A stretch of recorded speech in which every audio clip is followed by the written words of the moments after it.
بسم اللہ الرحمن الرحیم۔ کتنی سخت تنبیہ کی گئی تھی مسلمانوں کو کہ اللہ تعالیٰ نے تمہیں راستہ دکھا دیا ہے۔ اب جو اختلافات رونما ہوئے تھے انسانوں کے اندر، ان میں جو حق تھا وہ تمہیں دکھا دیا، اب اس کے اوپر مضبوطی کے ساتھ قائم ہو جاؤ۔ اور پھر زور دیا کہ ان لوگوں کی طرح نہ ہو جانا جنہوں نے اپنے پاس روشن دلیلیں آ جانے کے بعد بھی تفرقہ ڈالا اور اختلاف کیا۔ انہی لوگوں کے لیے بڑا عذاب ہے۔ یہ سورہ آل عمران کی 105 نمبر آیت ہے، اس کو ہمیشہ یاد رکھو میرے بھائیوں۔ ہم اعتراض کیا کرتے تھے ان لوگوں کے اوپر، یہ جو فرقوں میں بٹ گئے، مسلکوں میں بٹ گئے، کوئی بریلوی بنا دیا گیا، کوئی دیوبندی بنا دیا گیا، کوئی اہل حدیث، کوئی سلفی، کوئی حنبلی۔ تو ان کو کہتے تھے کہ تم نے اختلافات کیوں کیے ہیں، تم نے فرقے کیوں بنائے ہیں؟ کیا قرآن کی واضح آیات سننے کے بعد بھی تم نے یہ فرقے بنائے ہیں؟ حدیث میں کتنی مذمت آئی ہے ان فرقوں کی، تو پھر تم نے یہ روش کیوں اختیار کی ہے؟ تو قرآن کی ان آیات کا تم نے انکار کیا ہے۔ تو بہرحال ان کے پاس کوئی جواب نہیں ہوتا تھا سوائے اس کے کہ بس جی اپنی پہچان ہے۔ پھر آپس میں ان کے اختلافات بھی تھے، ایک دوسرے کے اوپر کفر کے فتوے بھی لگاتے ہیں، سب دعویٰ کرتے ہیں کہ ہم قرآن کے ماننے والے ہیں، بریلوی بھی، دیوبندی بھی، اہل حدیث بھی، ان کے اکابرین بھی، چاہے اعلیٰ حضرت ہوں، چاہے ابو الاعلیٰ ہوں، چاہے یہ ان کے قاسم نانوتوی ہوں دیوبندیوں کے، اور محمود الحسن ہوں، شبیر احمد عثمانی ہوں، پھر اہل حدیثوں کے یہ شاہ ولی اللہ ہوں، میاں نذیر ہوں، یہ سارے کے سارے، اور حنبلیوں کے، سعودیوں کے عبد الوہاب نجدی ہوں، یا بعد کے جو ان کے مفتی اعظم گزرے ہیں عبداللہ بن باز،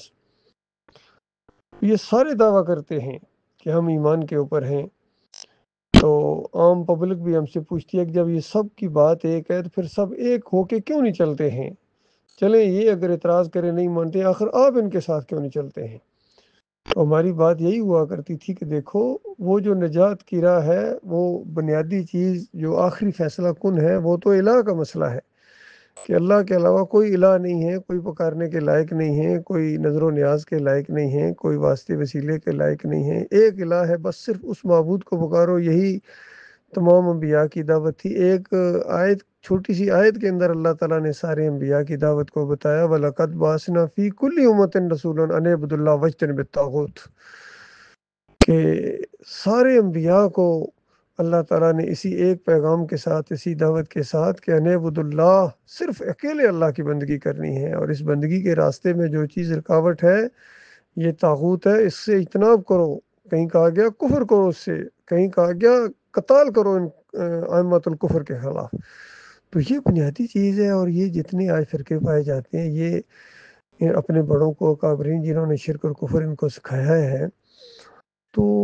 ان کو رحمت اللہ علیہ کہتے ہیں، ان کو سروں پر بٹھایا ہوا ہے، تو پھر کس طرح ہم ان کے ساتھ چل سکتے ہیں؟ کس طرح ہم ان کو اپنا امام اور لیڈر مان سکتے ہیں؟ اعلیٰ حضرت ہر جگہ پکار کے لائق سمجھتے ہیں، نبی علیہ السلام کو حاضر ناظر سمجھتے ہیں، عالم الغیب سمجھتے ہیں، اور مودودی صاحب کہتے ہیں کہ قبر والے کو اگر پکارا جائے تو عقیدے میں خرابی لازم نہیں آتی ہے، اندازہ لگائیے۔ ڈاکٹر اسرار صاحب کہتے ہیں کہ وحدت الوجود بھی قرآن سے ثابت ہے۔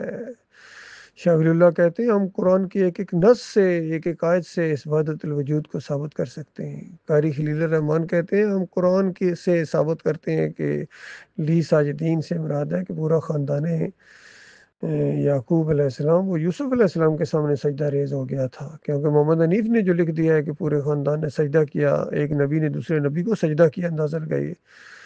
حالانکہ وہ شکر گزاری کا سجدہ تھا جو اللہ کو کیا گیا تھا، مسجود اللہ تھا، لیکن ان کی اس طرح مت مری گئی۔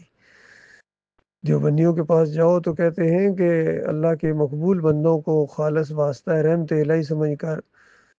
پکارنا، یہ اللہ ہی کو پکارنا ہے، اندازہ لگائیے۔ محمود الحسن اور شبیر احمد عثمانی نے لکھ دیا تفسیر کے اندر۔ اور اہل حدیث کہتے ہیں کہ یہاں سے نہیں سنتے ہیں، قبر کے اوپر جا کر پکارو تب سنتے ہیں، یا دور سے پکارو تو فرشتے لے کے جاتے ہیں، ہمارے اعمال یہاں پیش ہوتے ہیں، انہوں نے دوسرا معبود گڑھا ہے۔ تو بتاؤ کس طرح ہم ان کو اپنا امام بنائیں؟ یہ تو اب مقتدی بننے کے لائق نہیں رہے ہیں۔ تو اس طرح انہوں نے فرقے بنائے ہیں، اور اس ماحول کے اندر یہ دعوت اٹھی تھی ڈاکٹر مسعود الدین عثمانی رحمۃ اللہ علیہ کی کہ دیکھو اپنا ایمان درست کرو، تمہارے عقیدے کے اندر خرابیاں ہیں، تمہیں ہمیشہ کی آگ کے اندر رہنا پڑے گا اپنے اکابرین کے ساتھ، شرک سے بیزاری کا اعلان کر دو، معمولی شرک کئی بو بھی آئے تو اس سے بھاگو۔ اس طرح اللہ کے اس بندے نے قرآن و حدیث کے ذریعے شرک کے ہر دروازے کو بند کر دیا۔ اور پھر اس جماعت کے اندر شرک آئے، بڑی حیرانگی کی بات ہے۔ بہرحال بڑا شدید وار کیا شیطان نے محمد حنیف کے اوپر، پہلے بھی وار کیا تھا، کچھ سنبھلے تھے، لوگوں نے احساس دلایا، لیکن بعد میں ایسا شدید وار ہوا کہ اب سنبھلنے کی بجائے وہ اپنے اس شرک کے اوپر، سجدہ تعظیمی کے اوپر ڈٹ گئے، اور پھر نظم کے ڈنڈے سے اس کو بنوایا۔ اور پھر یہ باقی جو لوگ تھے یہ بھی اپنے اپنے گروپوں کے اندر تفرقے انہوں نے ڈالے، اور کسی نہ کسی مسئلے کو لے کے، حالانکہ بالکل صاف دعوت تھی ڈاکٹر مسعود الدین عثمانی رحمۃ اللہ علیہ کی، کوئی اس میں بال برابر بھی ایسی چیز نہیں ہے جو دل میں کھٹکے اس انداز سے کہ کہیں قرآن و حدیث کا کوئی انکار ہو گیا ہے، لیکن انہوں نے اپنی چلائی، اور ہر ایک نے کوئی نہ کوئی بہانہ بنا کے علیحدہ ٹکڑوں کے اندر چند بندے اکٹھے ہوئے، اور پھر اس طریقے سے انہوں نے کہنا شروع کر دیا یہ جناب حق جماعت ہے، اور ہر ایک اپنے لیڈر کو امیر تنظیم، امیر محترم، بس اس چھوٹے سے لقب کے لیے انہوں نے ہمیشہ کی آخرت اور جنتوں کے معاملات کو بالکل پس پش ڈال دیا، اور ایمان کی بات کو اس انداز سے نہیں آگے لا رہے ہیں جس طرح ڈاکٹر مسعود الدین عثمانی رحمۃ اللہ علیہ لایا کرتے تھے۔ بہت کم لوگ ہیں اب ان کے اصلی جو ساتھی اصلی مومن بھائی ہیں۔ اللہ تعالیٰ ہمیں انہی مخلص لوگوں میں شامل فرمائے، اور اللہ کا لاکھ لاکھ شکر ہے یہ سوشل میڈیا کے دور کے اندر بات کرنے کا موقع ملتا ہے، تیزی کے ساتھ بات پھیلتی ہے، ڈاکٹر صاحب کے کتنے بیانات ہیں، آڈیوز ہیں، اور اب اس کو ویڈیوز کے اندر بھی ہم دعوت کو، کیونکہ ڈاکٹر صاحب کا فتویٰ ہے کہ ایمان اور اسلام کے لیے ویڈیوز کا استعمال یہ بالکل جائز ہے، اور کسی حدیث کا انکار نہیں ہوتا ہے، تصویر کے زمرے میں نہیں آتا ہے، اس طرح ہر چیز بتا کے گئے ہیں اتنے بڑے عالم دین، اور ڈاکٹر صاحب کا ساتھی ہونے کا دعویٰ کرنے والے ایسی چیزوں کو پھر یعنی اس کے اندر شکوک و شبہات پیدا کر رہے ہیں، اور اس بنیاد کے اوپر آپس میں لڑنا شروع کرتے ہیں۔ بڑی حیرت ہوتی ہے، ہر جگہ ڈاکٹر صاحب کا، جتنوں نے یہ اختلاف کیا ہے انہوں نے ڈاکٹر صاحب سے اصل میں اختلاف کیا ہے، چاہے محمد حنیف ہو، عبداللہ عمر دورانی ہو، منور سلطان ہو، قاری خلیل الرحمن ہو، ڈاکٹر صاحب کی دعوت کا انکار کیا انہوں نے، ڈاکٹر صاحب کے ساتھ غداری کی انہوں نے، کیونکہ ڈاکٹر صاحب نے قرآن و حدیث کی دعوت اٹھائی ہے، بالکل قد تبین الرشد من الغی، بالکل پوری طرح اس کفر و شرک کو علیحدہ اللہ کے اس بندے نے بیان کر دیا، اور ایمان خالص کی بات کو سامنے لائے ہیں، سمجھ میں آنے والی بات ہے۔ اسی طرح یعقوب علی نے وہ صلح حدیبیہ کا مسئلہ بنا کے اپنی چلائی، حالانکہ بڑی سادہ بات تھی کہ یہ ہمیشہ نبی علیہ السلام لکھواتے تھے، لیکن یہاں ایک خاص معاملہ پیش آ گیا تھا، اور وہ نبی علیہ السلام نے اپنا نام کٹوا کے کاٹ کے کیونکہ وہ نہیں مان رہے تھے، تو وہاں محمد بن عبداللہ کے بجائے وہ نہیں کرتے تھے، تو محمد رسول اللہ کاٹ کے محمد بن عبداللہ لکھ دیا، تو بات تو بالکل سچی تھی، تو لیکن یعقوب علی صاحب ڈٹ گئے کہ نہیں جی یہ تو ہو ہی نہیں سکتا، اس طرح انہوں نے اپنی چلائی اور تفرقے کی بنیاد ڈالنے کا موقع دیا، اور پھر اس کے بعد خود بھی ڈٹ گیا اس کے اوپر۔ یہی اختر بیگ صاحب نے کیا، اور یہی بعد میں معراج الدین صاحب نے ویڈیو کے معاملے میں کیا، اور کمال خان کو دبا لیا، اور اس طریقے سے عاطف زرین صاحب نے فتویٰ لگایا ڈاکٹر عثمانی رحمۃ اللہ علیہ کے اوپر۔ ساری چیزیں موجود ہیں، بہرحال کوئی نہیں، ہر ایک کو اپنی نیت کے مطابق آخرت میں جوابدہی کرنی پڑے گی۔ جو اللہ سے ڈرنے والے لوگ ہیں وہ کبھی ان چیزوں کے چکروں میں نہیں آئیں گے۔ سادہ دعوت ہے، سادہ، بالکل سادہ، سمجھ میں آنے والی،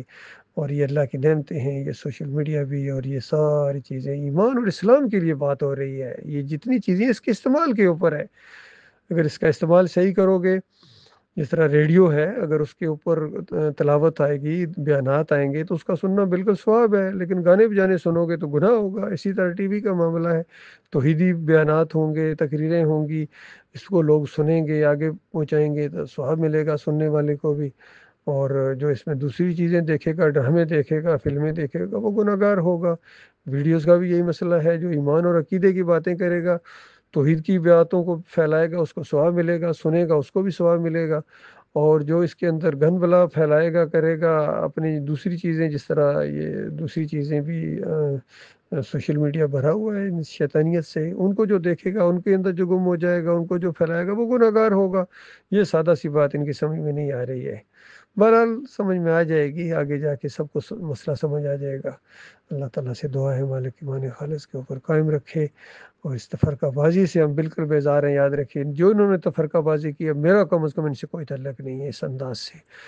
ہم اللہ کے بندے ہیں، اللہ کے دین کی دعوت کو لے کر اٹھے ہیں، کوئی ایک ہاتھ بھی اس کی حمایت میں نہ اٹھے، ایک آواز بھی ہم آواز ہونے کے لیے تیار نہ ہو، پھر بھی یہ دعوت یہی حق ہے، یہ دعوت بڑھتی جائے گی انشاءاللہ۔ یہی الفاظ ہوا کرتے تھے ڈاکٹر عثمانی رحمۃ اللہ علیہ کے،